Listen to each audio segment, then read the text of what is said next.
Hey, what's up, y'all? Live on YouTube. What's going on? We are in the middle of possibly the two biggest days in the history of my website. We're hitting everything right now.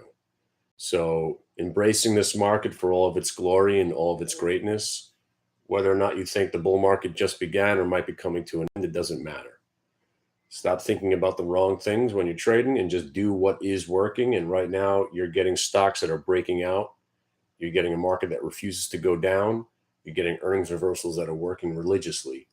So I know you guys can't see my screen up on YouTube. Join the website and you'll see the screen.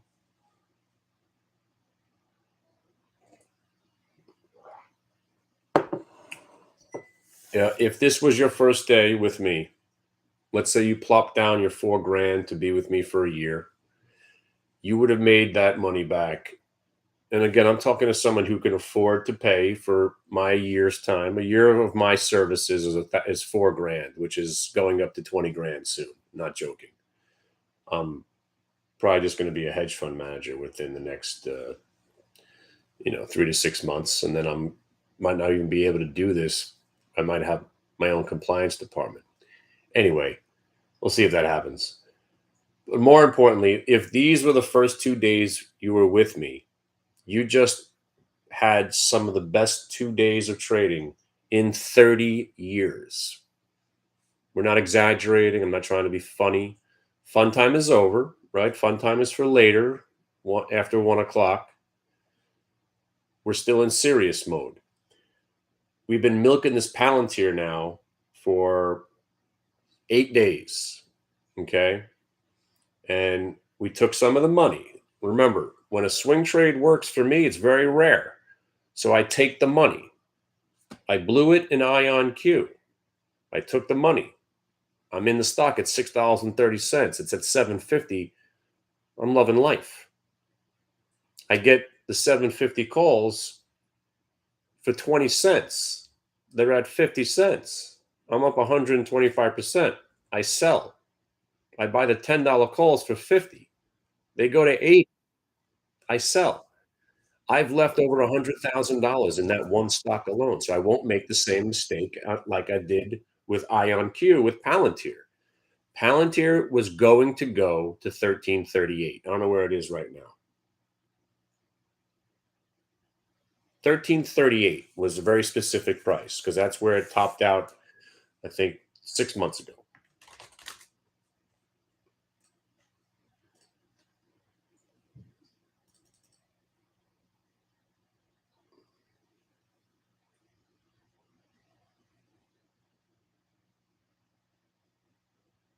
Sorry, it was like, what was that price?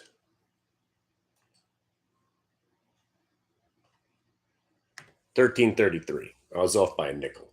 So that was my target, right? We're here. We got here. And now, as much as I think the stock's going to 1750, now you take all the stuff you have underneath 1250, you roll these trades. You're not still going to keep a $10 call up 40, 50%. Now you start, well, we did this already. You take the money from the 1050s and the 11s and you roll them into the 12s. Now the stock's where we wanted it to be, 13. We got the 13 and change. So you got to sell some up here. Now you take that money and you roll it into the next area where we think Palantir is going. Now you could start locking this entire trade up because now, as much as I hate call spreads, right? If you think that I think the stock gets to 1750 by August, right? So now I'm not going to hold the August 10s. I'm not going to hold the August 12s. The August 12s, we've done our job. August 12s were a couple of days ago. So Palantir, August 12s, I mean, if anybody's in them, you're a seller here because it did its job. Yeah, so here's the 12s. We went out to August, just like DraftKings. Again, we were buying longer dated options because we want to own the stock. So we went out to August 12s. Where the hell did they go? Sorry, is it the Julys? Wait a minute. Where did my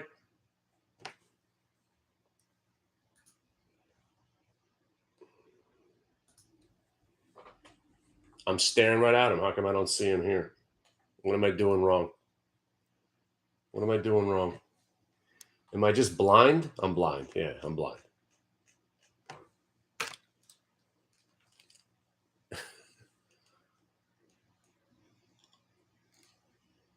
Man, I got to get new glasses, Alice. Jesus. So August 12th.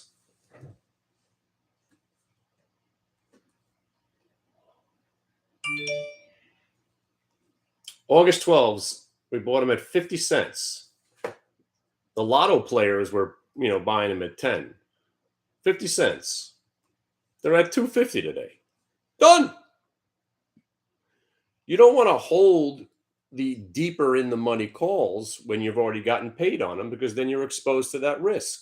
So you take the money off the 12s now, and now you're thinking, hey, 1750 is in the works. Cool. Take a moment. Let's let this stock consolidate a little bit. I'm probably going to start looking at August. If I can get the 14s for under $1 in the next couple of days, that's where I go. But we're locking this trade up now because it got to where we wanted it to go short term, 1338. Now I'll show you the long-term chart if you guys are watching me on YouTube. There it is. That's your lifetime VWAP chart on Palantir. Look at the symmetry there.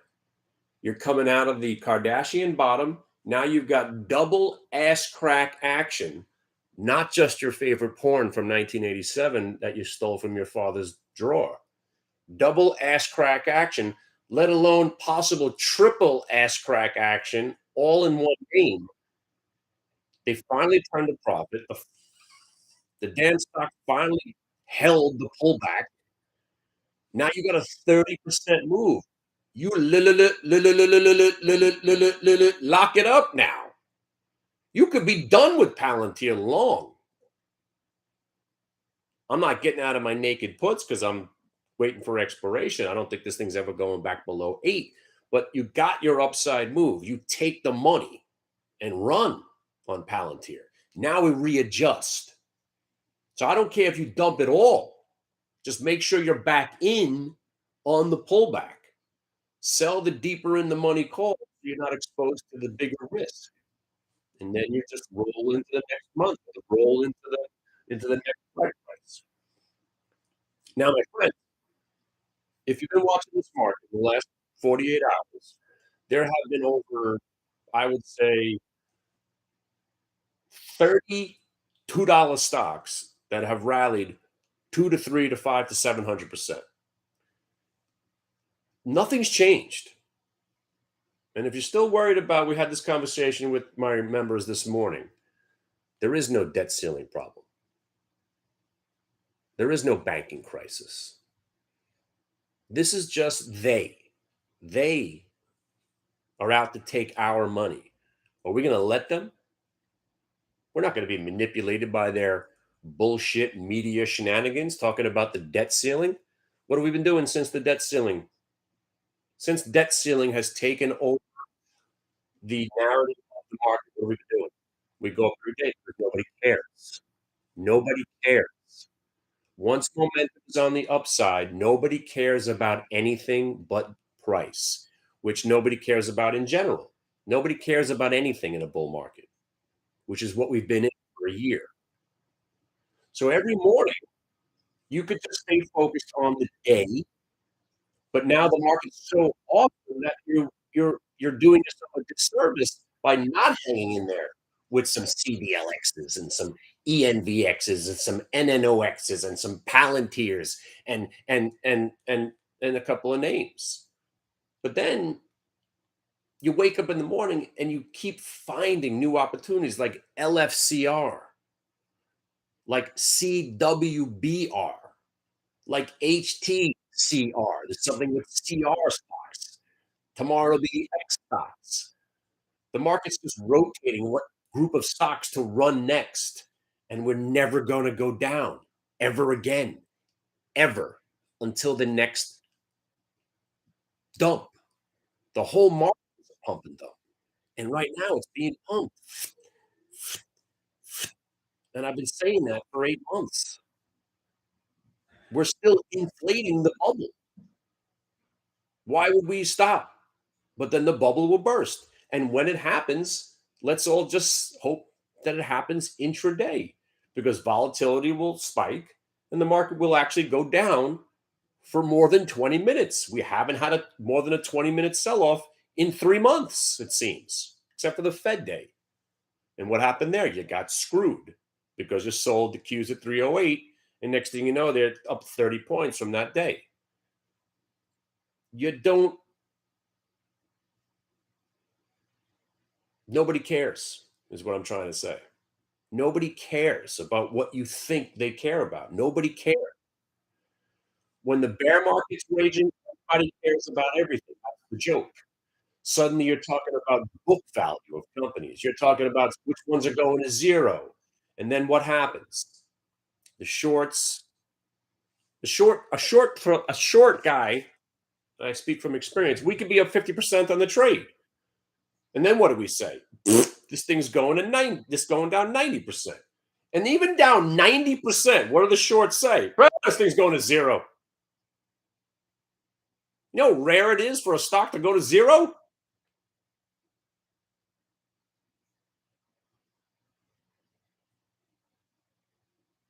It's very rare.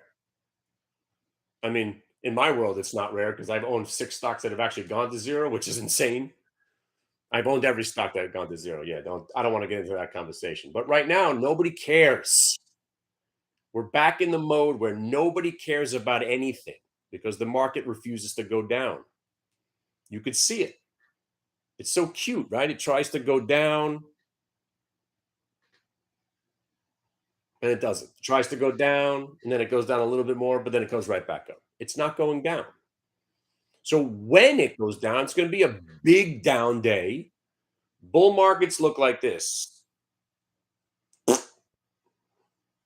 You're basically going up most of the time, and then they try to shake out a bunch of people by giving you a bearish engulfing channel, a bearing engulfing candle. So you'll sell off 3 or 4 days worth of everybody. Oh, that's the top. Never the top. There is no top. There is no top. There is no spoon. There is no top. Why can't Palantir go to $120 a share? Of course it can.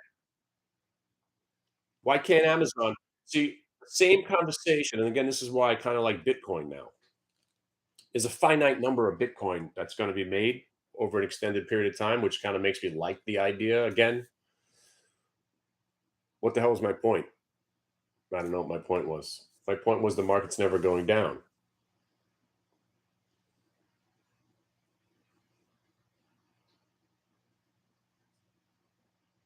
What the hell was my point? I don't know.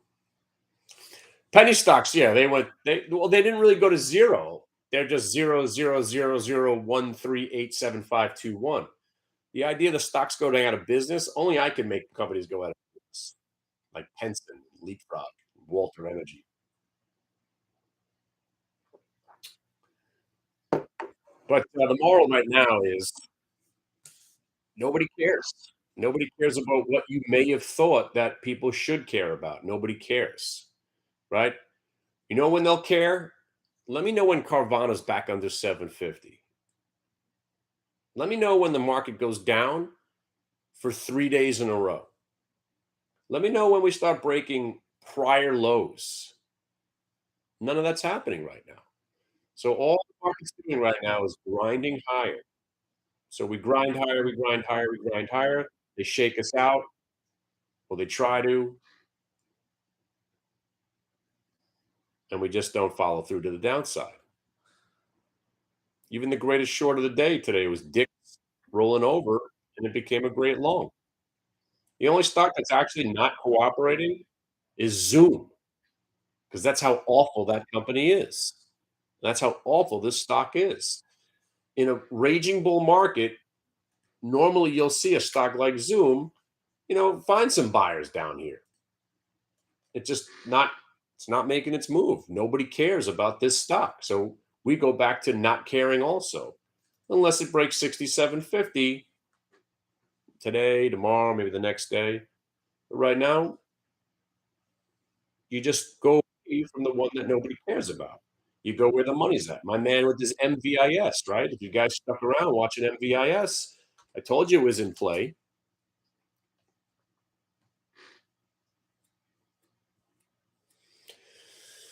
Well, intraday has been phenomenal also.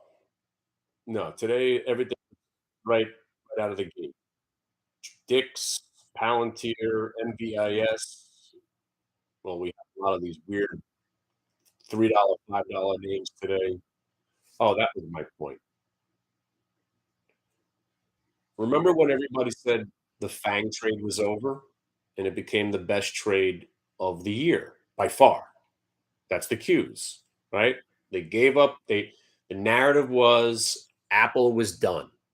Microsoft was over, right? Google, nobody wanted to search anything on the internet anymore. Meta, they blew all their money on the metaverse. Everybody got that wrong. That's why you're getting this move. You're getting the shorts who have been getting annihilated for 3 months. The longs are finally saying, damn, we better start buying this market before it goes up anymore without us. And that's what a rally's all about, short covering and people chasing performance. But we've been short covering and chasing performance almost every day since the March lows, let alone the October lows. So now we're getting to a point where you're finally finding some resistance. Now, speaking of resistance and support and people that know what they're doing, Thursday night, Mark Newton, as I've been told, and he's promising me he's going to show up, very busy guy. Mark Newton, one of the best chartists out there. Mark Newton from Fox Business, CNBC. He's on TV almost every day. Friend of mine coming on the schmooze Thursday night, 8 p.m. Be there. Be there.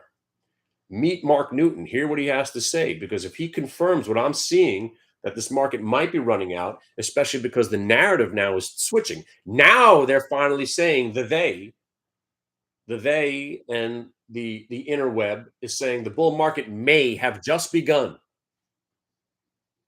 So I'm telling you, the bull market may have just ended. But now let's go back to this point. Nobody cares. Nobody cares. Nobody cares if it's a bull market or bear market. See, that's the wrong thing to care about. Nobody cares. You're only concerned about the price of what you own and what you're going to do about it at some other price. So let me strap in for this one. I'm long. I'm never selling them unless they break 334.08. Stop right there. That's it. That was a pivot point from last Thursday when they hit 334.08, tried to break, tried to break, tried to break, tried to break, tried to break, and we rallied into the close. So 334.08 is now my generational low. And that's only 2 points. I'm dying to sell. But you gotta go down. We haven't even pulled back more than $1 on a $300 index that's been going up for 9 straight months, and all it can muster is a 94-cent pullback. And if you just said, well, wait until that debt ceiling, what? There is no debt ceiling crisis. We're already past it. We're already past the banking crisis. What? What banking crisis? They already signed the documents. It's over. The government came to the rescue. It's not happening. The banks are safe. Everything's good. People are doing loans again. Housing values are still going up. The market is stable and going higher. Everything is rocking. And it hasn't stopped rocking. Just because they try to make you think that there's a recession coming, there is no recession. Everything's rocking.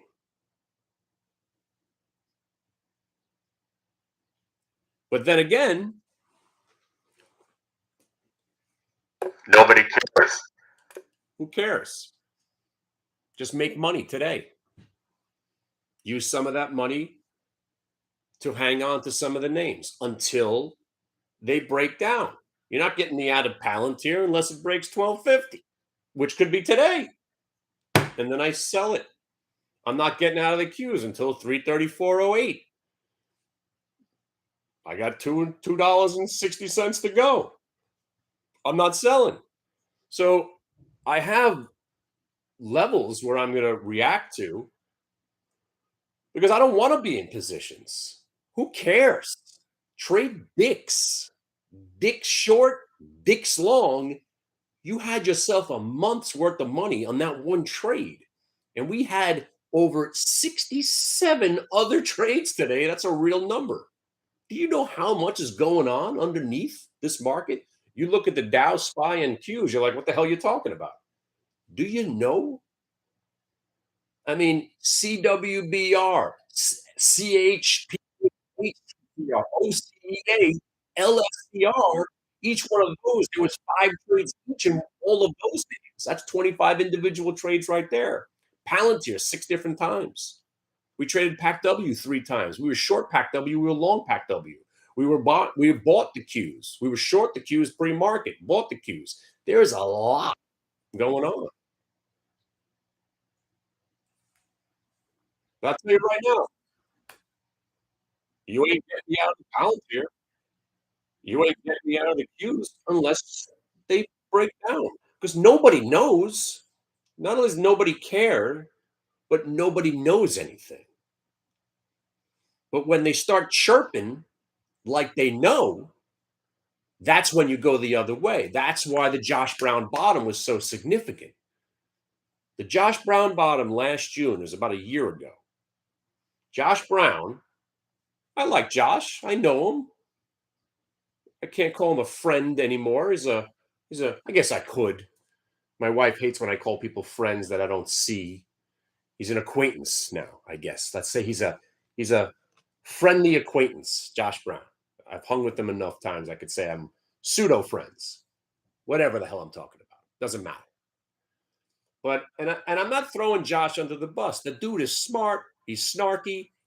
I don't care what you think. He's a good guy. He knows what he's talking about. But he made an epic bad call. He told us to buy Roblox at 125 a share because he thought the stock was going to 250. This is your way to get in. He got involved in the Kathy Wood hoopla that nothing was ever going to go down, and he fell for it. So he made a mistake. We all make mistakes. But in that mistake became one of the best bottoming ever, capitulation. Capitulation is when everybody just gets out because they can't take the pain anymore. And he did it right on national TV. So he bought Roblox at 125, and then the stock was breaking 25. 100 points later, he finally said, you know what? I don't think this one's working out. If I'm going to stock at 125 and it breaks 100, I'm out. Let alone letting it break 80. But there he was saying, oh, you know what? I got this one wrong. Now he's telling us he got it wrong after 100 points. And I said, my friends, this is the bottom of the market. Josh Brown just capitulated and said, there's no chance. He said, it looks like things are getting worse. I got to sell this Roblox. And the FANG trade was the popular consensus at the time. Microsoft was dead. Apple was dead. The FANG trade was over. And I told everybody that was listening, welcome to the bottom of the market. You can start buying the Qs right now. And we rallied from June to July to the August highs. And then we rolled. And we broke the Josh Brown bottom. Oh, shit. Never did I think we were going to break the Josh Brown bottom. But then 3 weeks later, that became a fake out, shake out.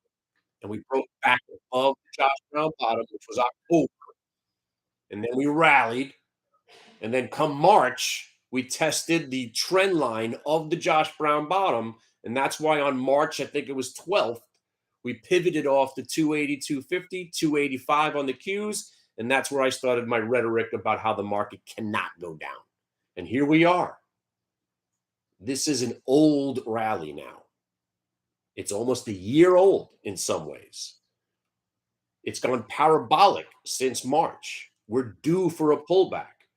But the narrative has changed because now where we were selling into every move and just, oh God, I hope the market goes up so I can sell something. Now it's, oh my God, I hope this market pulls back so I can buy something.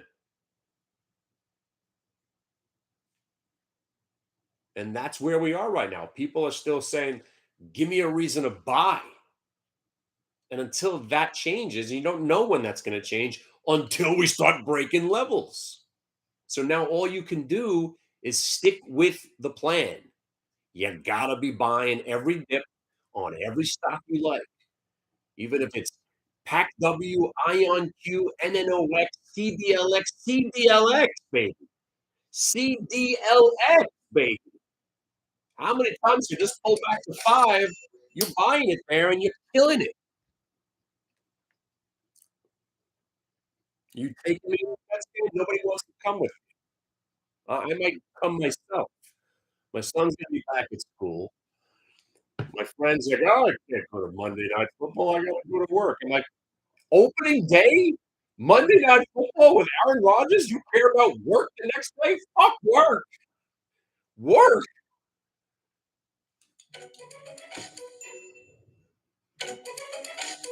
Take me away.